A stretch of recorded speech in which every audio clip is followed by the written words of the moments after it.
Here is the crux of the matter. The most important geologic process, according to the evolutionists, is sedimentation, in the sense of to prove out their case, including both erosion and deposition.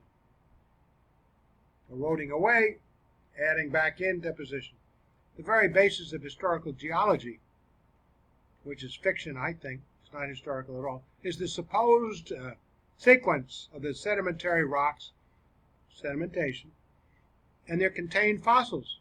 How old is the fossil? As old as the rock. How old is the rock? As old as the fossil. Does that sound like logic? It's called circular reasoning. Erosion and deposition are, of course, very important present-day geomorphic processes. But it's so slow. Well, that's the way it happened all these millions and billions of years. But once again, a study of the sedimentary rocks reveals that the sedimentary processes of the past must have been both quantitatively and qualitatively different from those of the present.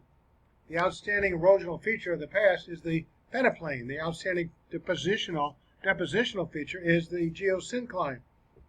Neither of these has any true modern counterpart, nor has any satisfactory theory of the development of either has been devised, although every time we see what screams is catastrophic, quick, not long-term, just as we see uniformitarianisms.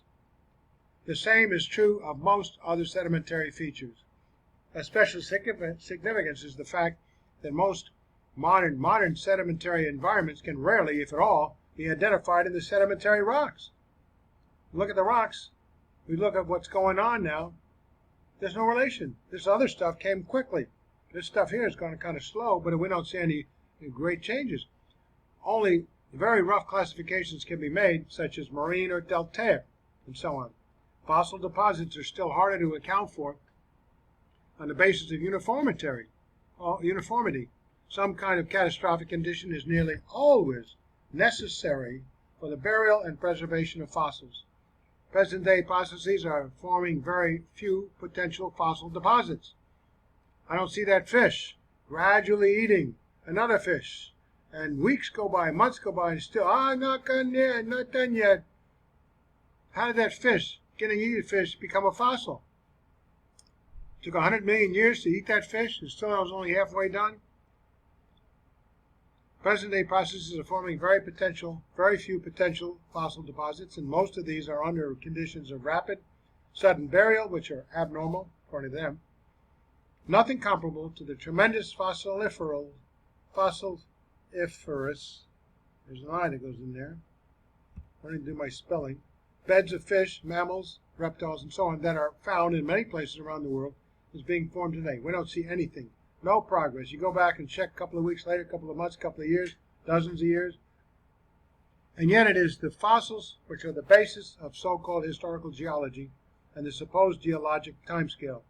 It is the fossils which are considered to be the one sure proof of organic evolution, regardless of how they came to be buried. Nevertheless, uniformity. Modern processes cannot legitimately account for the fossil deposits. The fossils and their presumed without evidence evolutionary sequence, therefore, provide the sole basis for evolutionists' concept of the division of the rocks into time units, which have no necessary correlation at all with the stratigraphic relating to the geologic study of the source and composition of rock strata, or physiographic units relating to the study of physical geography. The false presuppositions pertaining to the order of fossils over an imaginary period of time, i.e. the so-called geologic timescale, even take precedence over radiometric dating methods. They got all hot and bothered about this years ago, and they found out that every time they used U-235 radiometric dating or some of the other methods, they found it contradicted their own textbooks. So they just kind of push it aside.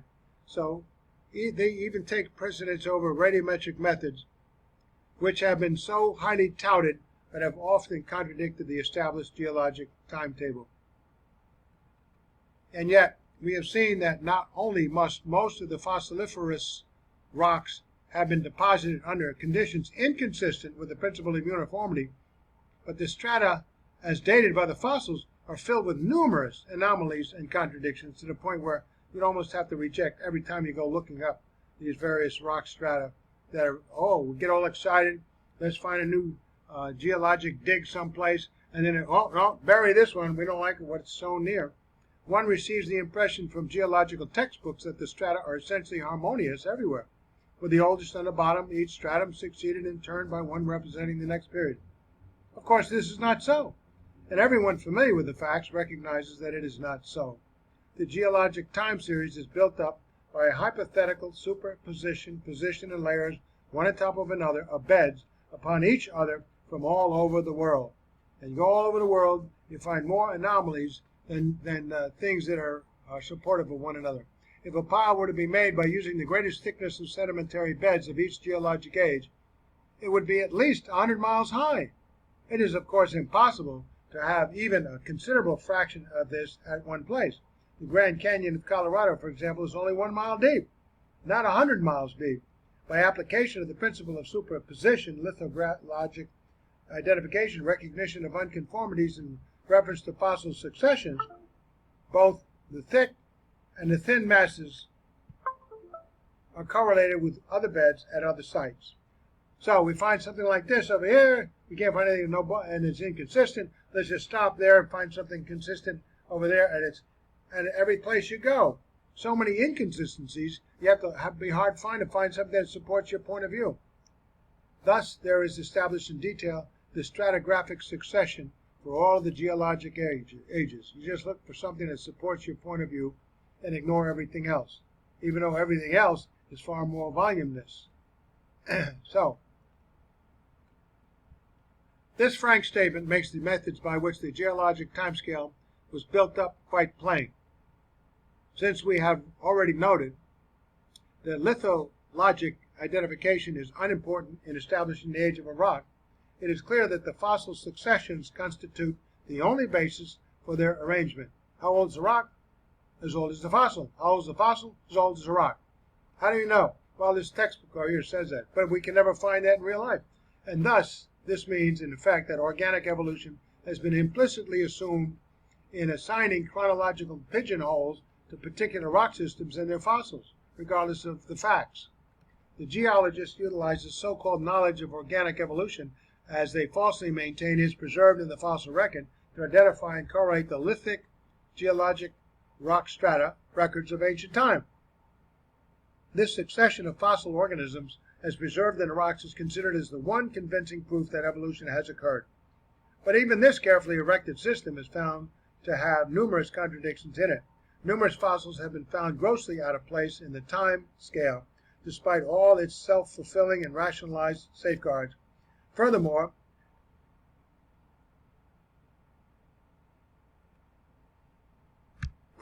many creatures supposedly primitive have persisted to the present day. They haven't become extinct, including many which apparently skipped all the way from the very early periods, top, to the present, all the way. So there was nothing there, billions of years, millions of years go away, and then at present time it's still there without leaving any traces in the intervening periods. How did this thing get here? It is not at all uncommon for the smaller fossils on which rock identification is commonly based to be found out of place in the expected sequences. Such anomalies are usually explained as simple displacements. It's out of place. Why? It's there. You found it. You chipped it out of the rock.